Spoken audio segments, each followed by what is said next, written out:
Benjamin Rouleau, bonjour. Bonjour. Alors, vous êtes professeur de lettres modernes au collège René Forgues à Oui. Serre-Castet dans le 64, donc c'est au nord de Pau, on vient de m'expliquer. Et on va parler du projet Voltaire. Oui. Projet Voltaire qui est assez connu et vous l'utilisez dans l'établissement depuis quelques temps. Oui. Vous allez nous expliquer en détail. Et a priori dans tout l'établissement, sur toutes les... Oui, ce sont tous les élèves qui sont inscrits sur le projet Voltaire au sein de l'établissement depuis 3 ans maintenant. Voilà, et on a fait une première année un petit peu de découverte de l'outil, évaluer les bienfaits qu'on pouvait en tirer. Et finalement, ça fait 3 ans qu'on renouvelle, puisque l'outil nous a convaincus. Alors, on peut rappeler un petit peu les fonctionnalités de cette plateforme, hein, c'est un site. Oui, c'est une plateforme d'entraînement à l'orthographe en ligne. Les élèves passent une première évaluation en début d'année qui détermine un peu les points de force et les points de faiblesse de leur niveau en orthographe.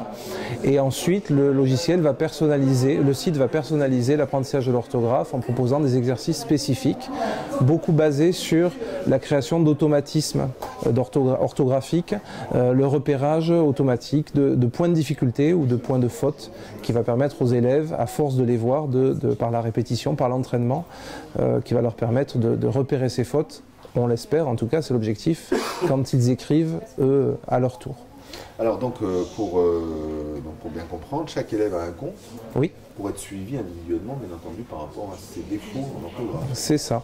Et c'est un petit peu la particularité de l'usage du projet Voltaire en établissement, c'est que le professeur a la main sur l'administration du projet Voltaire, c'est-à-dire qu'on voit le temps d'entraînement des élèves, le temps passé, la dernière connexion, mais également les points saillants, les points de difficulté, ce qui nous permet à nous, en tant que professeurs, devant 30 élèves, de choisir un peu les points à traiter en priorité, ce qui pose le plus de problèmes en classe. Donc c'est une aide à l'enseignant pour mieux analyser comment il faudrait qu'il travaille. En partie, du point de vue de l'enseignant.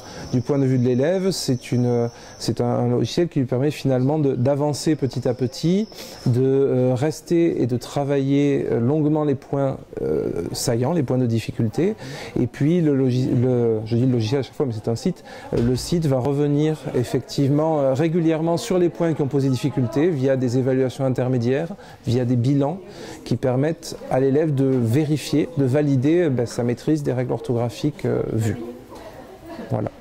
Donc au collège René Forgues, on écrit superbement le français depuis 3 ans. Ah, j'aimerais dire ça, mais c'est un des points de vigilance qu'il nous faut évaluer. On arrive presque à un cycle complet finalement, ça fait 3 ans. Donc les élèves qui rentreront en 6e l'an prochain, qui arriveront en 3e l'an prochain, auront fait un cycle entier au collège de projet Voltaire. Et là, il sera temps de tirer un peu les premiers enseignements sur l'évolution du niveau orthographique. Le point de vigilance, c'est la question du transfert dans l'écrit, puisque effectivement j'ai des élèves qui obtiennent maintenant de très bons scores sur le projet Voltaire régulièrement en fin d'année. Déjà on se rend compte que les grandes vacances ont tendance à faire oublier un peu les règles et qu'il faut les réactiver chaque année.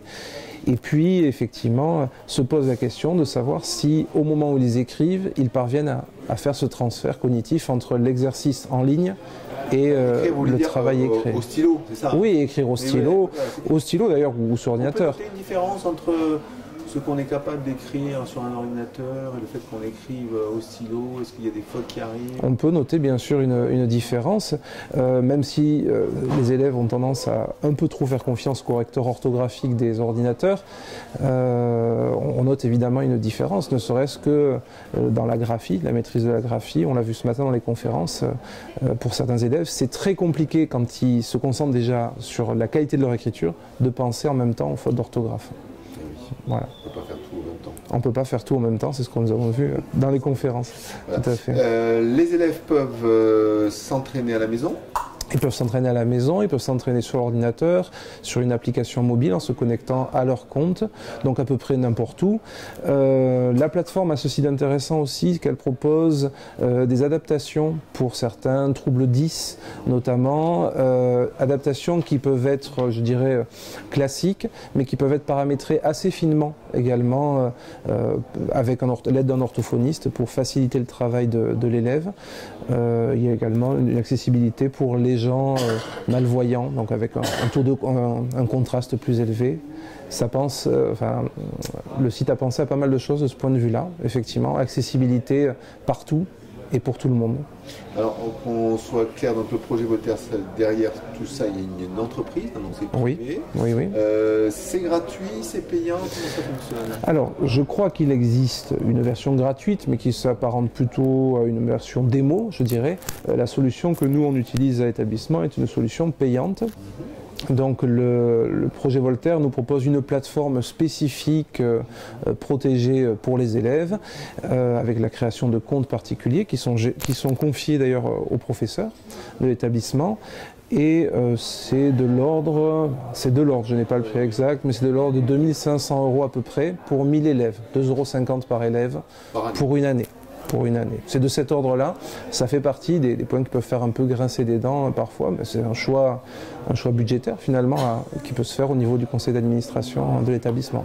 Si au bout de 3 ans, vous avez ou 4 les élèves qui arrivent en seconde et qui sont des cadors en orthographe, je pense que ça peut être apprécié. On a des élèves qui sont en tout cas très motivés par l'outil et on observe effectivement sur l'outil une progression constante de la 6e à la 3e et au cours d'une année, les élèves qui s'entraînent le plus sérieusement effectivement passent des paliers de plus en plus vite.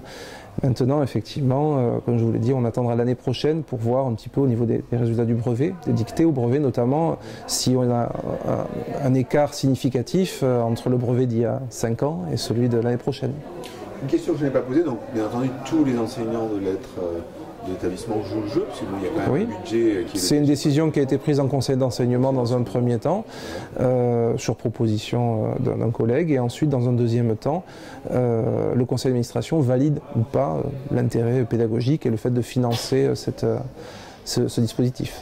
Bien. Merci beaucoup Benjamin Rumon. Merci beaucoup, merci à vous.